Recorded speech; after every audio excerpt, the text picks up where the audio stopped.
Shaw watches launched their Manta in automatic, and the devil is in the details. A lot of refinement here.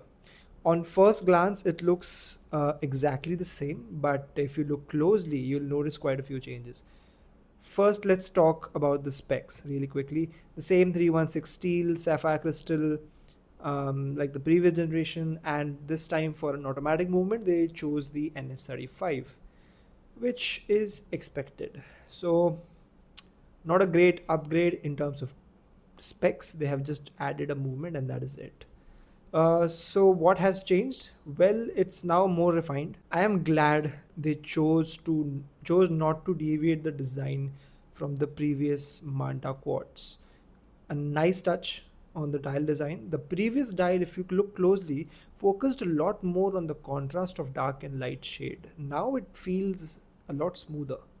The indices are now applied with borders, and the bezel numbers are also colored black. That it really brings in the prominence that was absent from the previous quartz generation. The crown in the previous gen, for some reason, had a stingray, which is now changed to its original logo. And I see that people speak about how it cannot beat the DWC Havelock. My take, it's just not supposed to. You have to understand that DWC Havelock, a diver's watch, is a design that sticks to the casual buyer who wants something different, but not too different from the regular diver. I personally do not like dive watches, primarily because I don't like fat bezels. And that is why I would like the Manta so much, because first, the burst of color that I really love. Second, the bezel is there, prominent, but it is colorless. It makes the case look more refined. Maybe that is why out of all the Rolexes, I prefer the Explorer 2, just because it has a colorless bezel. If I had to name a mammal or a fish for the Manta, I would say it's a shark. The font on the numericals and the ridges on the bezel, for me, really resembles a shark and not a stingray. Another reason why I like it so much is because it slightly resembles a Doxa 200 series.